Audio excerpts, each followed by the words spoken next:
मैं आशीष मिश्रा आप लोग को यूट्यूब चैनल पर स्वागत करता हूं। आज मैं हाउसिंग कॉलोनी में पूजा करा रहे हैं। हमारे चैनल को लाइक करें, सब्सक्राइब करें। यहाँ देखिए भक्त माता लोग बैठी हुई हैं। मैं आप लोग को वीडियो शेयर करता रहूँगा, तो आप लोग क्या कीजिएगा, अभी कथा को श्रवण करेंगे हम लोग। देखिए सूर्य जी कहते हैं कि मंदार की माला से जिन पार्वती जी का केश पास अलंकृत है और मुंडों की माला से जिन शिव जी की जटा अलंकृत है, और जो पार्वती जी दिव्य वस्त्र धारण किए हुए हैं, यानी पार्वती जी दिव्य वस्त्र धारण किए हुए हैं और शिव जी दिगंबर नंगे यानी बाघ के छाल पर बैठे हुए हैं शिव जी। ठीक है, श्री दिव्य वस्त्र धारण किए हुए और शिव जी, ऐसी श्री पार्वती जी तथा श्री शिव जी को प्रणाम करता हूँ रमणीक कैलाश पर्वत पर। कहाँ पे?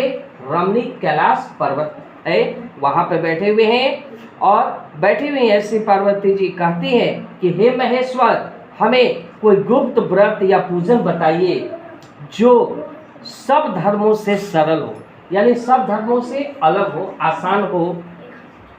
यदि मुझ पर प्रश्न हो तो यह विधान बताइए, और प्रभु किस तप या व्रत या दान से आदि और अंत रहित आप जैसे महाप्रभु हमको प्राप्त हुए। शिव जी बोले, हे देवी सुनो, मैं तुमको एक उत्तम व्रत बतलाता हूं। उत्तम व्रत यानी आसान, कि एक व्रत जो मेरा सर्वस्व और छिपाने योग्य है। ये व्रत छिपाने योग्य है। आप लोग पति का नाम लेते हैं क्या? नहीं लेते, लेकिन तुम्हारे प्रेम के वशीभूत होकर मैं तुम्हें बतलाता हूं।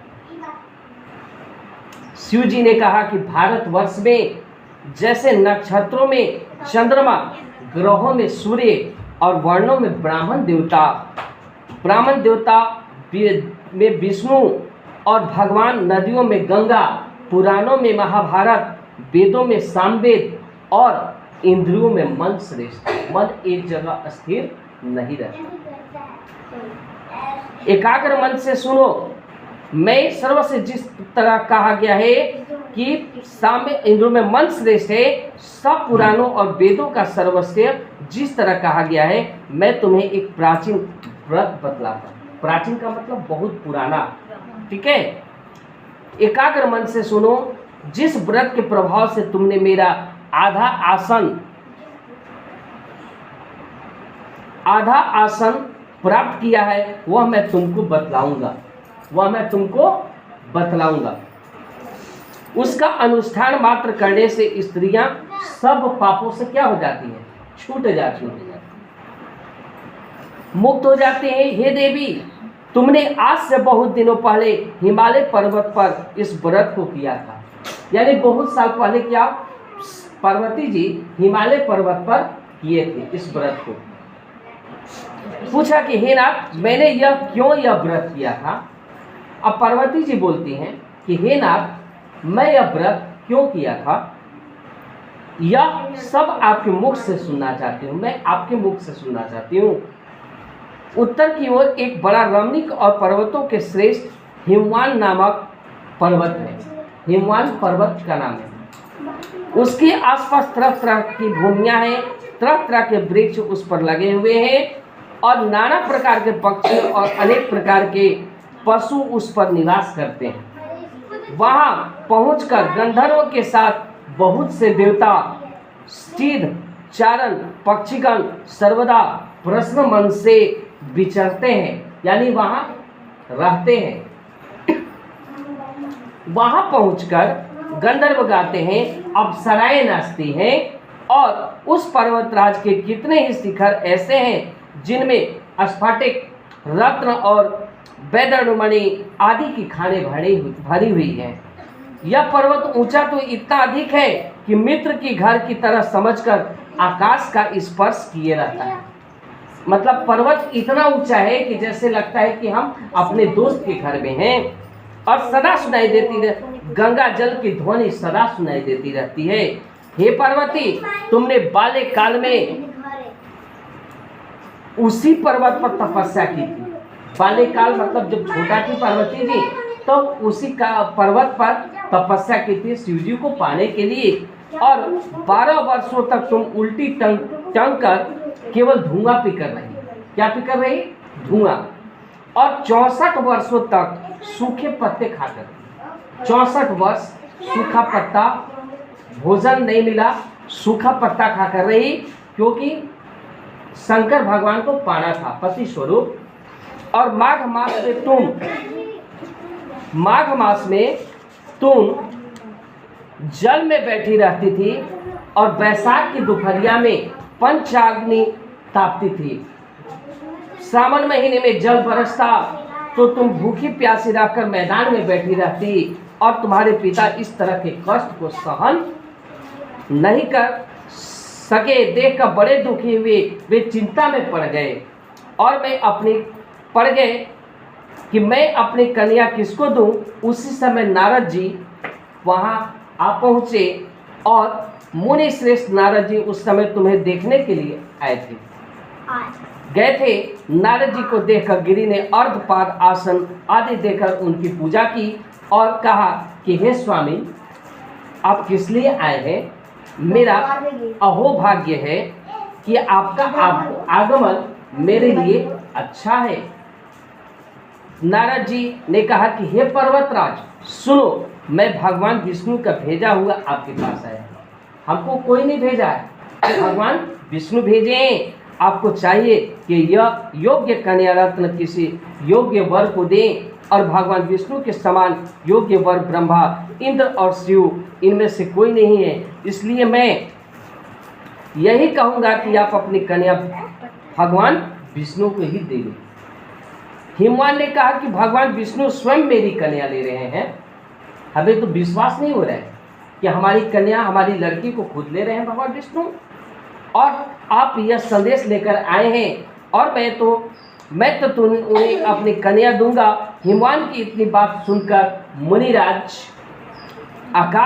नारद आकाश में विलीन हो गए, और वे पीताम्बर, शंख, चक्र और गदाधारी भगवान विष्णु के पास पहुँचे। वहाँ हाथ जोड़कर नारद जी ने भगवान विष्णु से कहा कि हे देव, सुनिए, मैंने तो आपका विवाह पक्का कर दिया, आपको जाने की कोई जरूरत नहीं है। उधर हिमवान ने पार्वती के पास जाकर कहा कि हे पुत्री, मैंने तुम्हें भगवान विष्णु को दे डाला।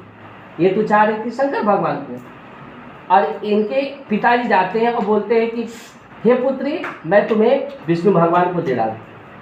और इतनी सी बात सुनकर सखी के घर चली गई, और जमीन पर पड़कर तुम बड़ी दुखी होती हुई विलाप करने लगी। विलाप का मतलब रोना। तुमको इस प्रकार विलाप करते हुए देखकर सखी बोली कि तुम क्यों इतने दुखी हो, इसका कारण बताओ। तुम्हारी जो कुछ इच्छा है होगी, मैं यथाशक्ति उसको पूरा करने के चेष्टा करूंगी, इसमें कोई संशय नहीं है। पार्वती बोली, मेरी जो कुछ भी अभिलाषा है उसे तुम प्रेम पूर्वक सुनो। मैं एकमात्र शिव जी को अपना पति बनाना चाहती हूँ, इसमें कुछ भी संशय नहीं। मेरे लिए इस विचार को पिताजी ने ठुकरा दिया, और इससे मैं अपने शरीर को त्याग दूंगी। पार्वती की इस बात को सुनकर सखियों ने कहा कि शरीर का त्याग न करो, चलो किसी ऐसे वन को चले जहाँ पिता को पता न लगे। ऐसी सलाह कर तुम ऐसे वन में जा पहुंची जहाँ उधर तुम्हारे पिता घर घर तुम्हें खोजने लगे, दूतों द्वारा भी खबर लेने लगे कि कौन देवता या किन्नर मेरी पुत्री को हर ले गया। उन्होंने मन ही मन कहा, मैं नारद जी के आगे प्रतिज्ञा कर चुका हूँ कि अपनी पुत्री भगवान विष्णु को दूंगा। ऐसा सोचते सोचते हिमवान मूर्छित हो गए। गिरिराज को मूर्छित देखकर सब लोग हाहाकार करते दौड़ पड़े। जब होश हुआ तो सब लोग पूछने लगे कि गिरिराज, आप अपनी मूर्छा का कारण बताइए। हिमवान ने कहा कि आप लोग मेरे दुख का कारण सुने ना, मालूम कौन मेरी कन्या को हर ले गया। ऐसा नहीं हुआ तो किसी काले सांप ने काट लिया या सिंह खा गए होंगे। और हाय मेरी बेटी कहाँ गई, किसी दुष्ट ने मेरी पुत्री को मार डाला। ऐसा कहा हुए वायु के झोंके से कांपते हुए वृक्ष के समान कांपने लगे। कौन कांपने लगा? हिमवान। इसके बाद हिमवान तुम्हें वन वन खोजने लगे। वह वन भी सिंह भालू इन सब जंतुओं से बड़ा भयानक हो रहा था। तुम भी अपने सखियों के साथ उस भयानक वन में चलती चलती के ऐसी जगह जा पहुंची जहां एक नदी बह रही थी। उसके रमणीय तट पर एक बड़ी सी कंदरा थी। कंदरा का मतलब केला, खंबा। तुमने उसी कंदरा में आश्रम बना लिया और मेरी बालुकामयी प्रतिमा बनाकर अपनी सखियों के साथ निराहार रहकर मेरी आराधना करने लगी।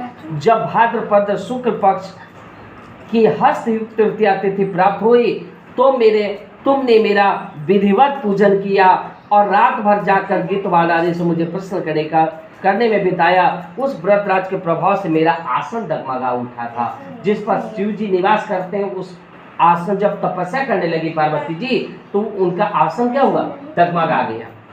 और जिससे मैं तत्काल उस स्थान पर जा पहुंचा जहां तुम अपनी सखियों के साथ रहती थी। वहां पहुंचकर मैंने तुमसे कहा कि तुम पर प्रश्न बोलो, क्या चाहती हो।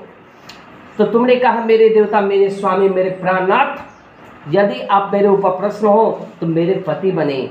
और मेरे तथास्तु कहकर कैलाश पर्वत पर वापस आने पर तुमने वह प्रतिमा नदी में प्रवाहित कर दिया। सखियों के साथ उस महाव्रत पारण किया और हिमवान भी तब तक उस वन में तुम्हें खोजते हुए आ पहुंचे। चारों दिशाओं में तुम्हारी खोज करते करते हुए व्याकुल हो चुके थे। व्याकुल का मतलब कि छटपटाने गए थे। और देखते हुए तुम्हें छाती से लगा लिया और विलख कर रोने लगे। फिर पूछा, पुत्री, तुम सिंह आदि व्याघ्र आदि जंतुओं से भरे इस वन में क्यों आ पहुंची। पार्वती ने उत्तर दिया कि हे पिताजी, मैंने पहले ही अपने आप को शिव जी के हाथों सौंप दिया था। आपने मेरी बात टाल दी थी, इससे मैं यहाँ चली आई। हिमवान ने सांत्वना दी कि पुत्री, मैं तुम्हारी इच्छा के विरुद्ध कुछ न करूँगा। वे तुम्हें अपने साथी के साथ घर ले आए और मेरे साथ तुम्हारा विवाह कर दिए।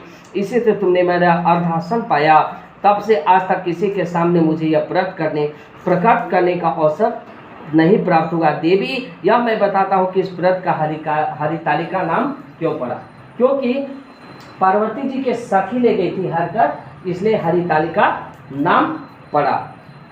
हे देवी, मैंने समस्त स्त्री जाति की भलाई के लिए यह व्रत उत्तम बतलाया है। जो स्त्री अपने सौभाग्य की रक्षा करना चाहती हो वह यत्न पूर्वक इस व्रत को करे और केले के खंभे आदि से सुशोभित एक सुंदर मंडप बनावे। उसमें रंग बिरंग के रेशमी कपड़ों के चंदवा लगाकर चंदन आदि सुगंधित द्रव्य से वह मंडप लिपवावे और फिर मेरे शंख, मेरी मृदंग आदि बजाते हुए बहुत से लोग एकत्रित होकर तरह तरह के मंगलाचरण करते हुए इस व्रत को करे और उस ऋतु में जो फल फूल मिल सके विशेष रूप से इस इकट्ठा करे और उसमें पूजा करे। उस ऋतु में जो फल फूल मिल सके विशेष रूप से रखे और इसके बाद दीपावली से पूजन करे और प्रार्थना करे। बोलिए, हे शिवे, बोलिए, हे शिवे, हे शिव रूपिणे, हे मंगले, सब अर्थों को देने वाली देवी, हे शिव रूपे, आपको नमस्कार है, आपको बारंबार नमस्कार है। हे शिव रूपे, आपको सदा के लिए नमस्कार है। हे ब्रह्म रूप ने, आपको नमस्कार है। हे जगदात्री, आपको सदा के लिए नमस्कार है। हे शिवाश्री, संसार के भय से भयभूत मुझे दिन की रक्षा करे, इस कामना की पूर्ति के लिए मैंने आपकी पूजा की। और हे पार्वती, मुझे राज्य और सौभाग्य दे। मुझ पर प्रश्न हुए, इन मंत्रों से पार्वती तथा शिव जी की पूजा करना चाहिए। तदंतर विधि पूर्वक कथा सुने ब्राह्मण को वस्त्र को स्वर्ण आदि देवे। इस तरह जो स्त्री इस प्रकार पूजन करती है वह सब पापों से छूट जाती है और उसे 7 जन्म तक सुख तथा सौभाग्य प्राप्त होता है। जो स्त्री तृतीया तिथि का व्रत न कर अन्न भक्षण कर लेती है वह 7 जन्म तक बंध्या रहती है और बार बार विधवा होना पड़ता है। वह सदा दरिद्र पुत्र शोक से शोकाकुल स्वभाव की लड़ाकी, सदा दुख भोगने वाली होती है और उपवास न करने वाली स्त्री अंत में घोर नरक में जाती है। और मांसाहार करने से बाघिन, दही खाने से बिल्ली और मिठाई खाने से चिट्ठी और कुछ खाने से मक्खी हो जाती है। और तीज को अन्न खाने से सुकरी, फल खाने से बंदरिया, पानी पीने से जोंक, दूध पीने से सांपिन, उस रोज सोने से अजगरी और पति को धोखा देने से मुर्गी हो जाती है।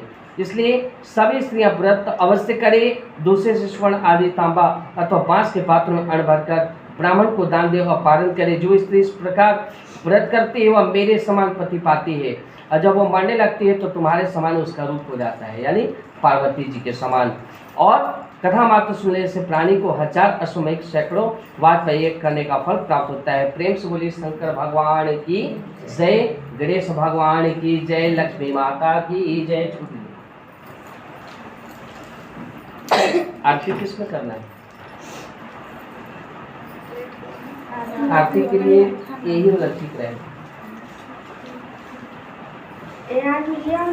जिसमें पूजा करते हैं।